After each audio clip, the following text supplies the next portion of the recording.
ये हुआ बेटे लेक्चर नंबर 5 मोल कंसेप्ट का शुरू।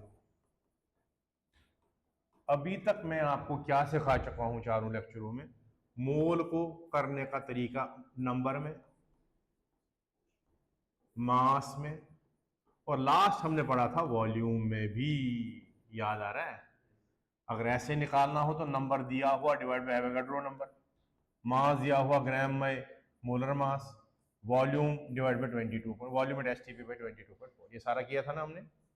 फिर हमने यहीं तक किया था। अब जरा 2-3 क्वेश्चंस करते हैं दाएं बाएं मिक्स टाइप के, फिर हम आगे बढ़ेंगे। ठीक है, देखो जरा एग्जाम्पल एक। सपोज क्वेश्चन कहता है a sample of ozone consist 18.066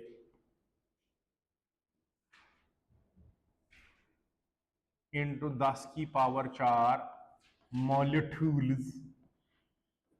molecules of ozone, out of which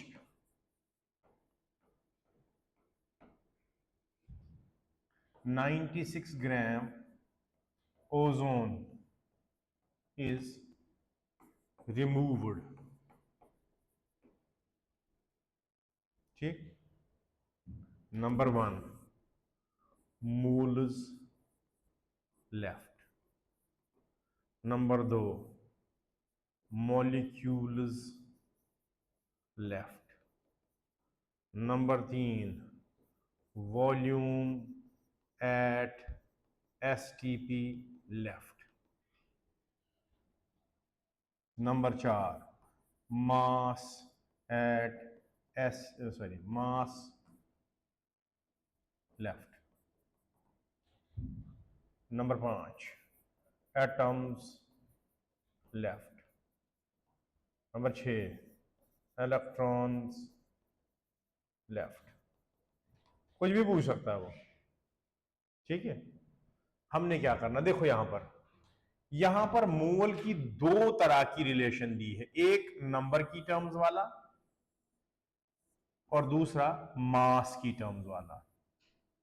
सवाल क्या कहता है?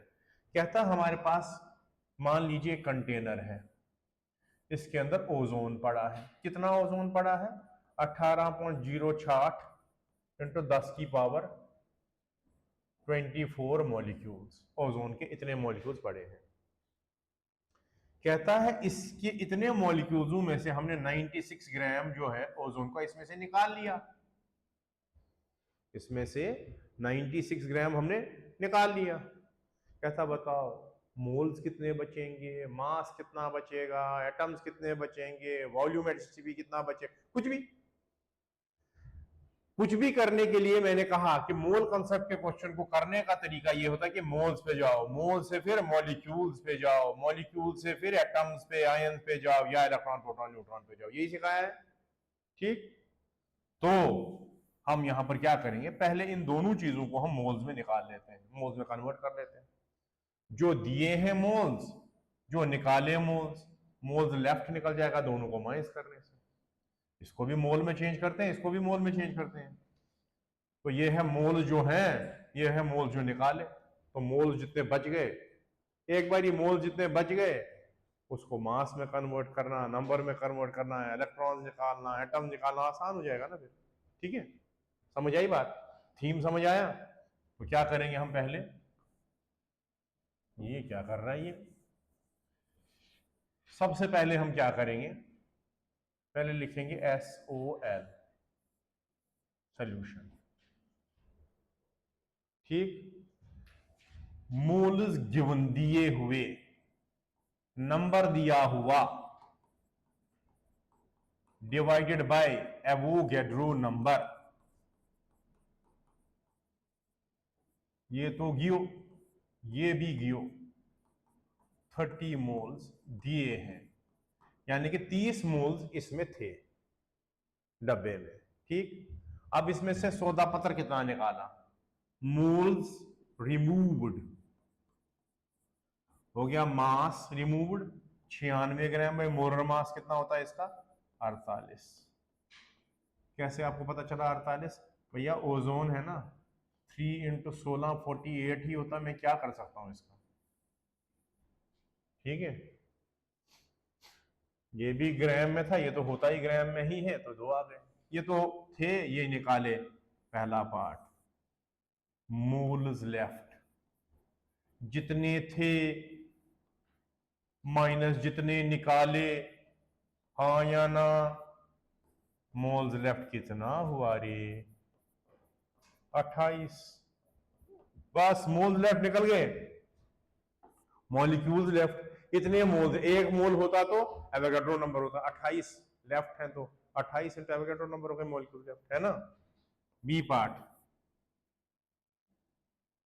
1 mole is equal to n naught, therefore molecules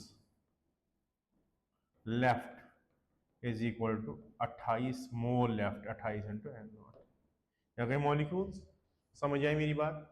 अब अगर हमने निकालना है वॉल्यूम लेफ्ट एट एसटीपी, एक मोल अगर एसटीपी पे बचा होता तो 22.4 लीटर बचा होता, 28 मोल बचे हैं, 28 इंटू 22.4 लीटर बचा है, यानी कि वॉल्यूम कितना बच गया, कहां पर, एसटीपी पर, जितने मोल बचे इंटू वॉल्यूम ऑफ 1 मोल, इतना लीटर हुआ आंसर।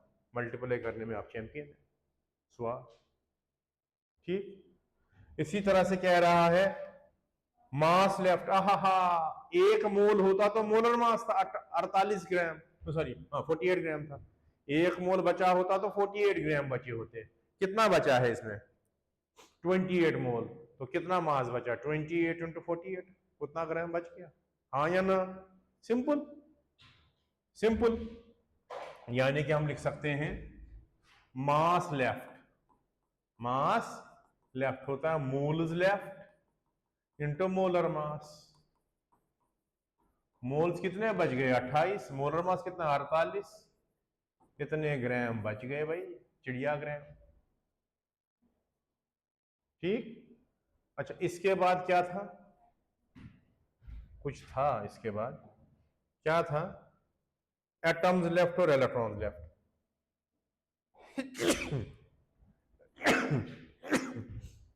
अच्छा, 1 मॉलिक्यूल होता ओजोन का, हो गए 3 एटम्स, कितने मॉलिक्यूल्स हैं हमारे पास 28 एंड नॉट मॉलिक्यूल्स, देखो ना प्रीवियस पेज पे कितने मॉलिक्यूल्स बचे हैं हमारे पास, किधर बच गया 28 एंड नॉट, यही तो कह रहा था। तो एक में अगर 3 है, 28 एंड नॉट में कितने हैं, 3 इंटू 28 इंटू एन नॉट, यही हुआ, यानी कि which implies that molecules left, sorry, atoms left, atoms left is equal to 28 into n naught molecules into each molecule में 3 है, कितने एटम्स आंसर आ गया। दूसरी बात, अगर एक मॉलिक्यूल बचा होता इन 1 मॉलिक्यूल ऑफ ओजोन, इलेक्ट्रॉन्स कितने हैं 3 इंटू एटॉमिक नंबर 8 होता है, 24 इलेक्ट्रॉन्स, एक मॉलिक्यूल ओजोन में 24 इलेक्ट्रॉन है, मॉलिक्यूल कितने बचे हैं 28 एन नॉट, तो इलेक्ट्रॉन कितने बच गए 28 N naught into number of electrons, it is 24, therefore electrons जो बच गए वो कितने हो गए, एक में 24, एक मॉलिक्यूल में 24 इलेक्ट्रॉन्स हैं, और हमारे पास मॉलिक्यूल्स कितने हैं 28 इंटू एन नॉट, इतने इलेक्ट्रॉन्स बच गए। समझ आई मेरी बात, कुछ भी आप निकाल सकते हैं मगर थीम आपका सही होना चाहिए। क्लियर हुआ, समझ आई मेरी बात, ठीक। अब देखो इसके बाद,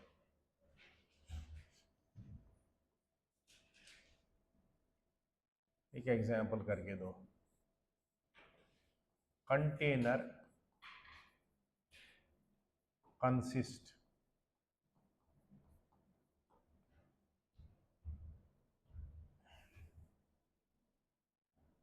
to to 4 litre of carbon dioxide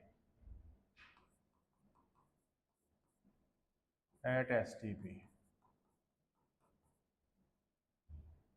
out of which 88 gram of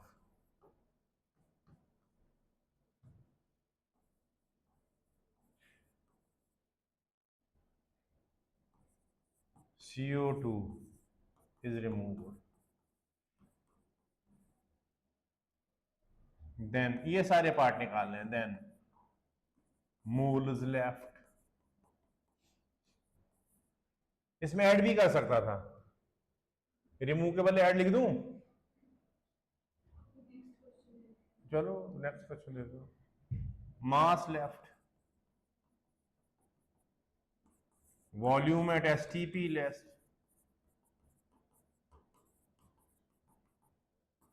atoms left, molecules left,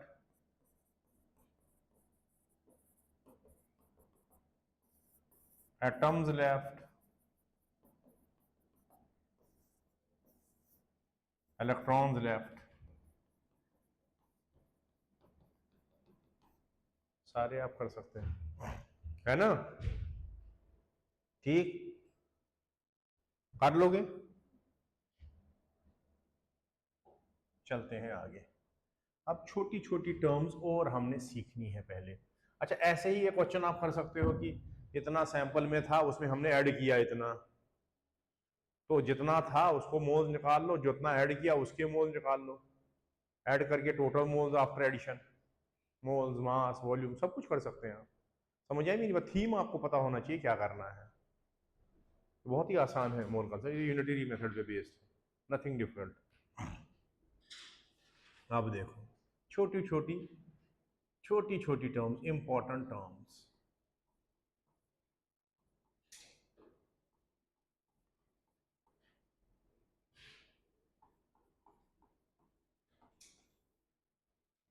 सबसे पहली बात, रिलेटिव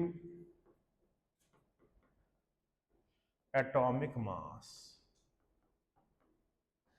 क्या होता है रिलेटिव एटॉमिक मास? RAM। ठीक, रिलेटिव एटॉमिक मास क्या होता है? अगर कभी भी किसी भी एलिमेंट पे एक एटम का मास, कभी भी किसी भी एलिमेंट के एक एटम का मास कंपेयर किया जाए 1/12 the mass of one atom of C12 isotope, उसको कहते हैं रिलेटिव एटॉमिक मास। ये लेटेस्ट डेफिनेशन है, पहले तो हम हाइड्रोजन और ऑक्सीजन के साथ कंपेयर करते थे, अब कार्बन के साथ करते हैं। क्या है, क्या रिलेटिव एटॉमिक मास? डेफिनेशन क्या है इसकी? It is mass of one atom of any element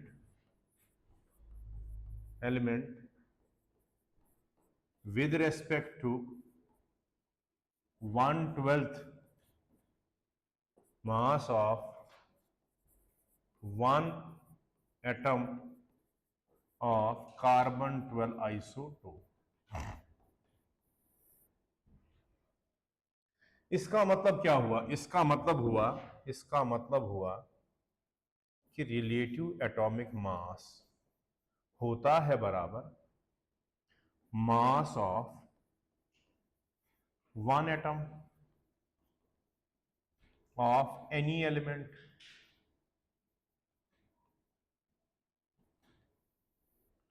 divided by 1/12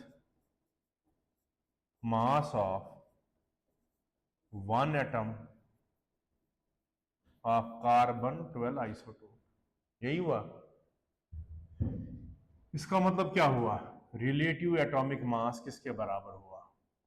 मैं मानता हूं किसी भी एलिमेंट का, एक एटम का वजन जो होता है, हमने पढ़ा है पहले ही, किसी भी एलिमेंट की एक एटम का वजन कितना होता है, AAMU, यही होता है बेटे, हाँ या ना बोलो। मास of one atom of an element is AAMU। Mass number के साथ AMU लग गया तो एटॉमिक मास हो गया ना। याद आ रहा है? अगर याद नहीं आ रहा तो पिछले लेक्चर देख ले, कॉपी खोल ले, ठीक है।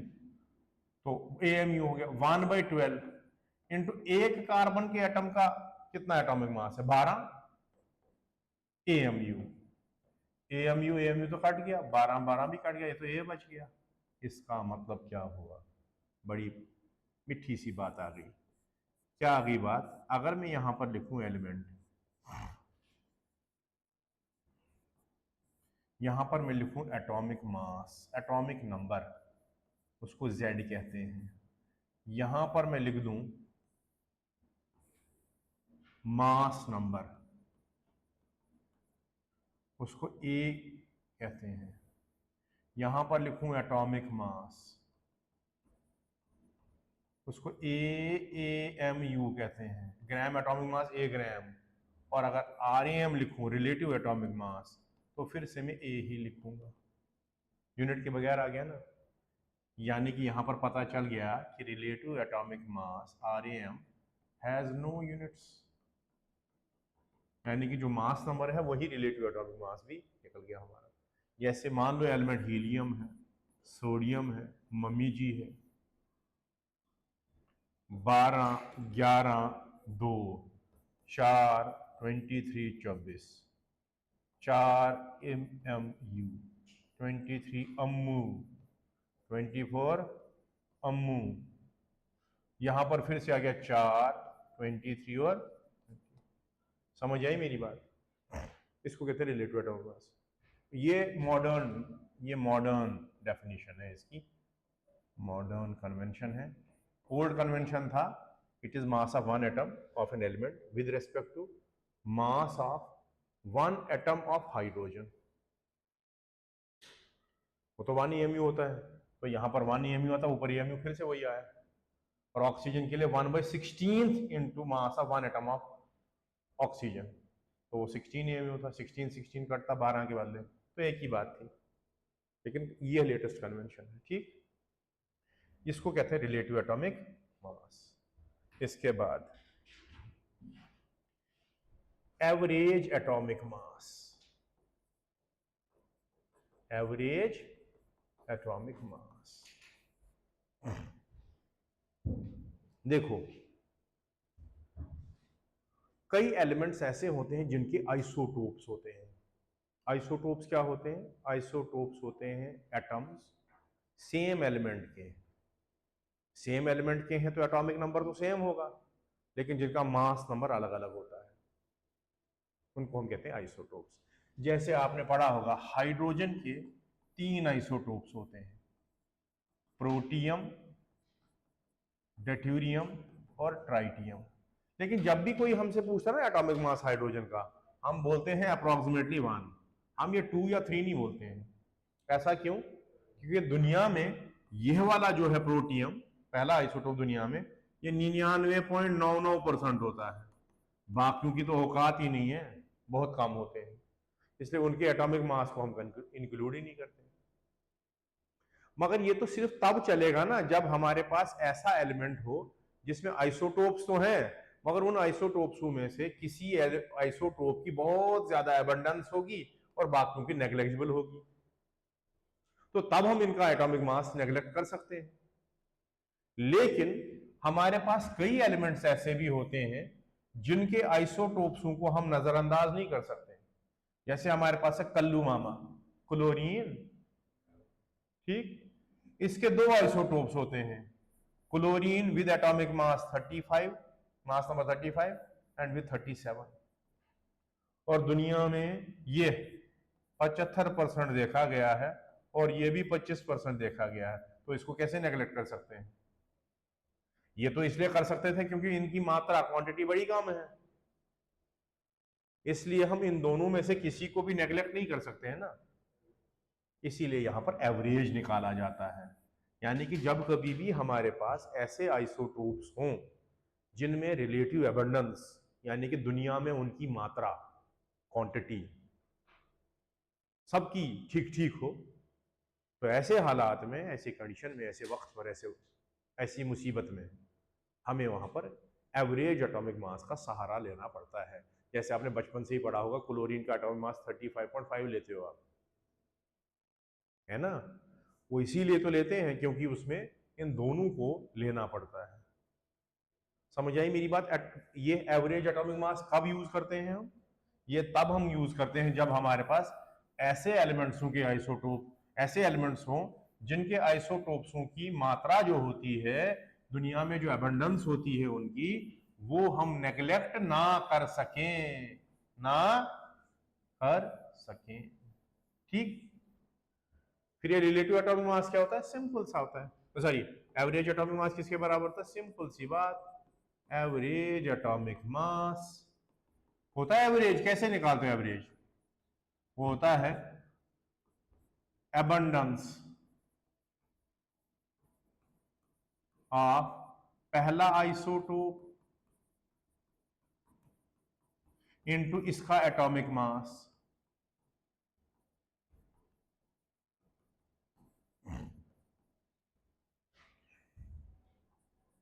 प्लस एबंडेंस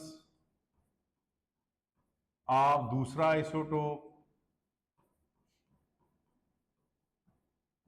इनटू इसकी एबंडेंस।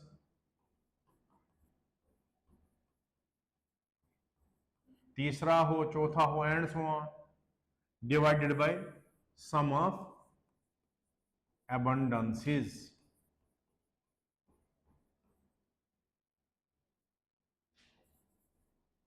Some of abundances। ठीक ठीक,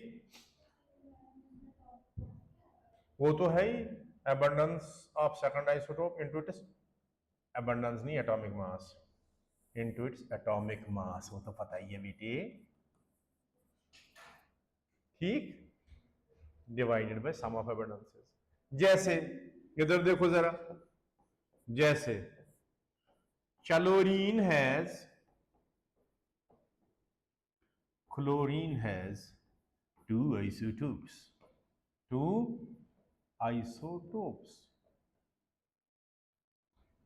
with atomic masses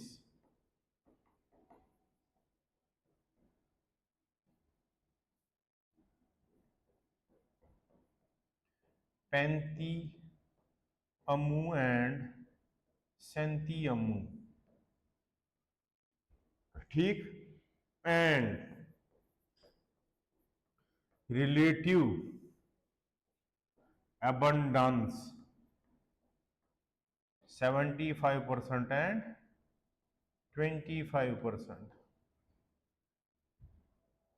then average atomic mass is, निकालने की भी आवश्यकता नहीं है ही 35.5, तो निकल भी जाएगा ऐसे। क्या? एवरेज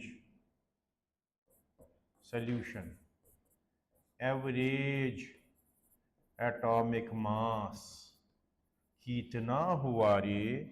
वो हुआ जितनी पहले वाले की अबंडेंस है इनटू उसका एटॉमिक मास, जितनी दूसरे वाले की है इनटू उसका atomic mass, divided by abundance उसका सम। तो ये आया 35.5 AMU, क्योंकि एटॉमिक मास की बात कर रहे हो, एवरेज एटॉमिक मास। ठीक, समझ आई मेरी बात? क्लियर हुआ? लेकिन इस पे ऐसे सवाल नहीं आता है। इसमें सवाल कैसे आता है वो ज़रा मैं दिखा दूँ नेक्स्ट पेज पे आपको। ठीक, उसको दो तरह के तरीकों से हम करेंगे, एक जो असली तरीका है, लंबा तरीका, एक दूसरा जिसमें आप कैलकुलेशन से बच जाएंगे। दोनों तरीके मैं आपको दिखा देता हूँ, जो आपको पसंद हो वो आप कर सकते हैं। देखो ज़रा एक सवाल, अबे कभी काला कभी लाल, क्या कर रहा है तू? देखो ज़रा सवाल कैसे आता है। सवाल ऐसे आता है, boron has two isotopes, boron 10 and boron 11 with average atomic mass 10.81, then percentage abundance of boron 10 and boron 11 will be। कैसे करेंगे हम ये सवाल, जरा इसका रंग बदल के करते हैं, फिर मजा आएगा। ये रंग मैंने कौन सा वाला बदला, ये वाला? अबे अच्छा जी, देखो जरा रंग बदलती दुनिया में इंसान की कीमत। ठीक, अब देखो, चलो हम मानते हैं, अंग्रेजी में चलो हम मानते हैं, हिंदी में लेट अस कंसीडर कि बोरॉन 10 जो है वो X% है। टोटल परसेंटेज कितनी होती है? 5000% नहीं, आजकल कितनी होती है? 200%। टोटल परसेंटेज हुआ पर 100, टोटल तो 100 ही होगा ना। अगर बोरॉन 10 आपने माना X%, तो बोरॉन 11 कितना होगा? वो होगा 100 माइनस X, क्योंकि टोटल तो है ही 100, इन दोनों का सम। देयरफॉर X% किसका है? X% of 10, X% of 10 plus 100 minus X% of 11 कितना है? 10.81 बिल्ली तेरी मासी। ठीक ठीक, तो इसको सिंपलीफाई कर लेते हैं। इसका मतलब क्या हुआ? इसका मतलब ये हुआ X%, X बाई 100, ऑफ का मतलब होता है multiply of n into 10 plus 100 minus X% पर 100 ऑफ 11 इज इक्वल टू 10.81। ठीक, हाँ या ना? काटना नहीं, काटना नहीं, मल्टीप्लाई कर दो। इसका मतलब 10x by 100 plus 1100 minus 11x by 100 is equal to 1.8 ऐसे मल्टीप्लाई, यानी कि 10x plus 1100 minus 11x is equal to 1081 into 100 हो गया ना। ठीक है, मेरे ख्याल से आपके ख्यालात अगर सहमत हों तो ये इधर आया, ये 1 बच गया माइनस में, वो बच गया -19, यानी कि x आया 19%, बोरॉन 10 आया 19%, तो बोरॉन 11 कितना आएगा? 100 माइनस 81%। ठीक, ये हो गया कैलकुलेशन से अगर हम करेंगे तो। अब अगर आपके पास वक्त का अभाव है, if you have less time, you can do it like this. इसको आप अल्टरनेटिवली ऐसे कर सकते हैं। बोरॉन का एक आइसोटोप तो 10 है और दूसरा आइसोटोप 11 है, जिनका एवरेज एटॉमिक मास 10.81 है। क्या किसी को यहां तक कोई तकलीफ है? कुछ नहीं किया मैंने। यहां पर line line is equal to इस वाले का answer, line line is equal to इस वाले का आंसर। ये कौन सा वाला है? बोरॉन 11। ये कौन सा है? बोरॉन 10। समझ आई मेरी बात? बड़ा माइनस छोटा, 11 माइनस 10.81 0.19, वही हुआ 19%। लो, इसी तरह से बड़ा माइनस छोटा इज इक्वल 0.81, वही हुआ 81%। ये लो इसका आंसर, खत्म खेल। समझ आई मेरी बात? समझ आई मेरी बात? ठीक, इस तरह से भी आप कर सकते हैं। एक और सवाल देता हूं, जैसे अब ऐसे करना, ये सवाल आप लोग पॉज करके करना, ये सवाल आप लोग जरा कर लो। क्या है क्वेश्चन? कॉपर हैज दुइठो आइसोटोप्स, कॉपर 63 and copper 65.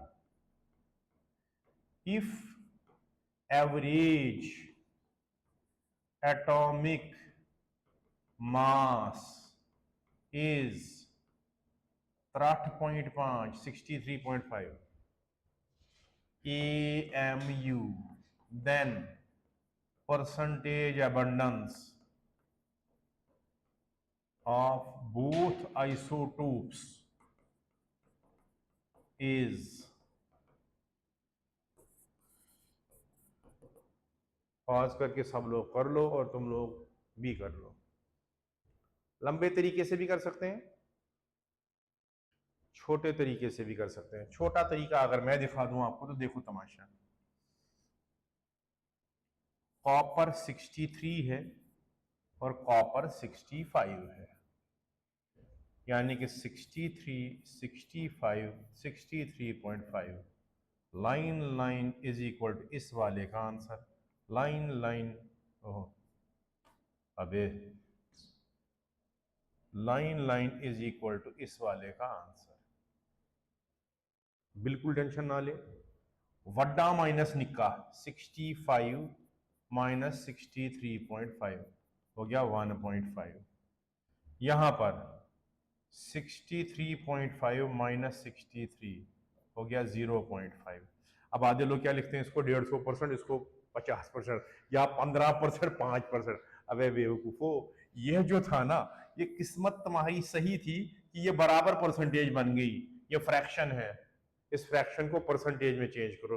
ये 1.5 है और वो 0.5 है, 1.5 इज 3 टाइम्स ऑफ 5, ये 3 गुना है उससे। या अगर ऐसे देसी तरीके में ना आए आपको, आप ऐसे कर सकते हैं, बहुत गरीबों की तरह परसेंटेज निकालनी है, जितने आए डिवाइडेड बाय ऐड कर दो, इनटू 100 कर दो, वही आया 75%। जितने आए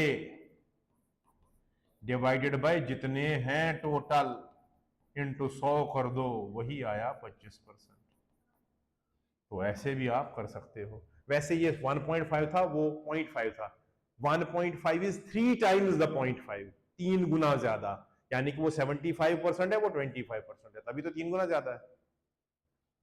तो ये फ्रैक्शन में ना रखें, बदतमीजी ना बोलें कि ये 15% और 5% आया, वो एक ही सवाल पे लगा। ये हर सवाल पे लगेगा, फ्रैक्शन में नहीं होना चाहिए, उसको फ्रैक्शन को परसेंटेज में चेंज करना पड़ता है।